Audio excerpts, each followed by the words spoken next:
ఎన్ని పీర్ల చావడీలు ఉన్నాయి అనేది ఇప్పుడు మేము ఖాళీ చేతులతో వెళ్తున్నాం.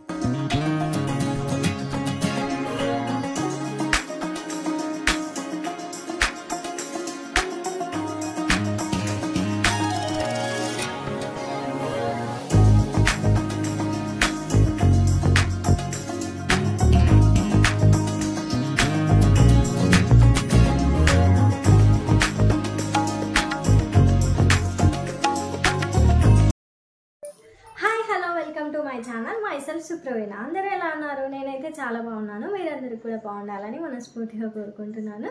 సో ఈ వ్లాగ్లో మీకు ఏం చూపించాలి అని అనుకుంటున్నాను అంటే, ఇప్పుడు మొహరం జరుగుతుంది కదా. సో మొహరం అంటే ఒక 3 to 4 days జరుగుతుంది కదా. సో ఈరోజు మొహరంలో హిందువులు కూడా కొంచెం సెలబ్రేట్ చేసుకుంటారు కదా దాన్ని.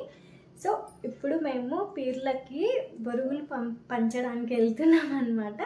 సో అది ఎట్లా ఉంటుంది అనేది నేను మీకు ఈ వ్లాగ్లో చూపిస్తాను.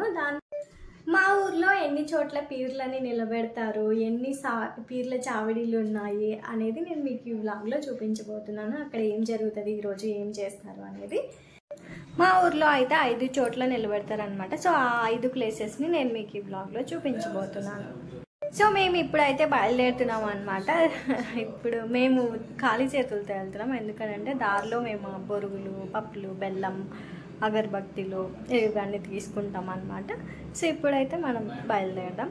సో ఇదైతే ఫస్ట్ అనమాట. ఇందులో ఒకటి పీర్ల చావిడి అండ్ ఇంకొకటి దర్గా అనమాట, దస్తగిరి స్వామిది. సో నేను ఈ 2 మీకు ఇప్పుడు చూపిస్తాను. ఇట్లా ప్రతి చావిడికి ఎందుకు తిరుగుతున్నాము అంటే, ఈ పీర్లకి బొరుగులు పంచడానికి వచ్చామన్నమాట మేము. అంటే ఒక ప్రసాదం లాగా ఈ దేవుళ్ళకి.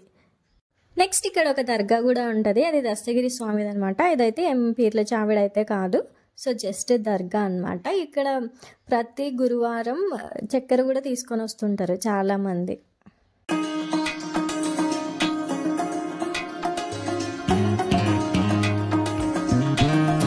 సో ఇప్పుడు అక్కడ నుంచి ఇంకొక సైడ్ వెళ్తున్నాం అనమాట. ఇక్కడైతే 3 పీర్ల చావిడులు వరుసగా ఉంటాయి అనమాట. 2 అయితే పక్క పక్కనే ఉంటాయి, ఇంకొకటి ఇంకొంచెం డిస్టెన్స్లో ఉంటుంది. ఇక్కడ చూడొచ్చు మీరు, 2 పక్క పక్కనే ఉంటాయి. సో ఇప్పుడైతే ఇందులో ఉన్న పీర్లను చూసేద్దాం రండి. ఈ ప్రాసెస్ ఏంటి అని అంటే, బొరుగులు, పప్పులు, అలాగే బెల్లం చిన్న చిన్న ముక్కలుగా చేసుకొని ఆ 3ని కలుపుకొని ఒక దాంట్లో తీసుకొని వెళ్ళి, దాంతోపాటు అగరబత్తిలో ఒక ప్లేట్ తీసుకొని వెళ్ళి అవి ప్లేట్లో పెట్టుకొని ఇట్లా పీర్ల ముందర పెడితే ప్రతి చావడిలో ఒకరు ఉంటారనమాట. ఇట్లా పీర్ల స్వాములకి ఆ ప్రసాదాన్ని చదివిస్తారు. సో అట్లా చదివిన తర్వాత మనం అవి తీసుకొని ఇంకా అక్కడ ఉన్న మందికి ప్రసాదం పంచిపెట్టాలన్నమాట. సో అదే ఈ ప్రాసెస్. అట్లా ప్రతి ఒక్క చావిడికి వెళ్ళి ఆ పీర్లకి ప్రసాదం అప్పగించాలి. సో అదనమాట. మేబీ ఈ ప్రాసెస్ అన్ని విలేజెస్లో జరుగుతుంది కాబట్టి విలేజెస్లో ఉన్న వాళ్ళకైతే తెలిసే ఉంటుంది. సో ఇంకా ఎవరికైనా తెలియకపోతే నా వీడియో మీకు హెల్ప్ అవుతుందని నేను అనుకుంటున్నాను. సో ఇక్కడ మీరు కొంచెం లైటింగ్ ఇవన్నీ ఇగ్నోర్ చేసేయండి, ఎందుకనంటే ఇది ఈవినింగ్ టైం కాబట్టి ఇంతకంటే బెటర్గా క్యాప్చర్ చేయడం కుదరలేదు నాకే. బొరుగులు ఒకటే కాదనమాట, చక్కెర, పానకం ఇలా వేరే ప్రసాదాలు కూడా పీర్లకు తీసుకెళ్ళొచ్చు అనమాట. ముస్లిమ్స్కి అయితే ఎక్కువ ఐడియా ఉంటుంది ఏమేమి పెట్టచ్చు అని, నాకైతే అంత ఎక్కువ ఐడియా లేదు. మీకు ఎవరికైనా తెలుసుంటే మాత్రం కింద ఖచ్చితంగా కామెంట్ చేయండి. దాని తర్వాత ప్రతి చావిడి దగ్గర పానకం అయితే కంపల్సరీగా పోస్తుంటారు కదా. సో నాకు ఆ పానకం సెగ్మెంట్ బాగా ఇష్టం అనమాట. మా ఊర్లో ఉన్న పీర్ల చావిడీలు మీకు చూపించాను కదా. సో ఈరోజు ఏంటి అని అంటే, పీర్లన్నీ ఎట్లో వండికి వెళ్తాయి కదా. సో అదనమాట.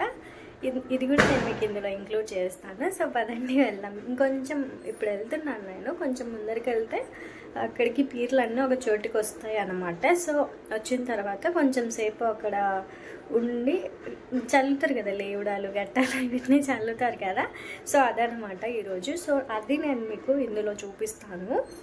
పదండి వెళ్దాం.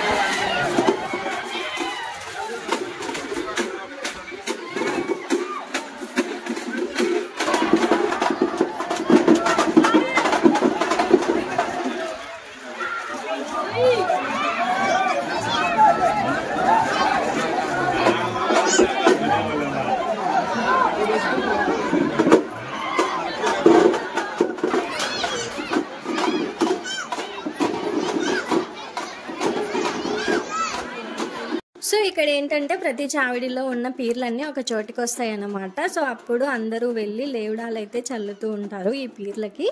కానీ నాకు ఒకటి తెలియదు, హిందువులు మాత్రమే చల్లుతారు, ముస్లిమ్స్ చల్లరు కదా. సో మీకు ఎవరికైనా రీజన్ తెలిస్తే కింద కామెంట్ సెక్షన్లో కామెంట్ చేయండి. సో ఇక్కడ మీరు చూడొచ్చు, మా ఊర్లో ఉన్న జనాలందరూ ఇక్కడే ఉన్నట్టున్నారు. ముస్లిమ్స్ అయితే పీర్లని సాగనంపడానికి వస్తే, హిందువులు అయితే పీర్లకి లేవడాలు చల్లడానికి వచ్చారు. నాకు తెలిసి ముస్లిమ్స్ హిందువులు కలిపి జరుపుకునే ఫెస్టివల్ ఇదే అనుకుంటాను. హిందువుల పాత్ర కూడా ఉంటుంది ఈ ఫెస్టివల్లో అని చెప్తున్నాను. అట్లా అన్ని పీర్లు ఒక చోటికి వచ్చాయో లేదో, వాన కాసేపు పడి వెళ్ళిపోయిందనమాట. మీ ఊర్లో కూడా వాన పడిందా లేదా అనేది కామెంట్ చేయండి. వీడియో నచ్చితే లైక్ చేసి ఛానల్ని సబ్స్క్రైబ్ చేసేసుకోండి.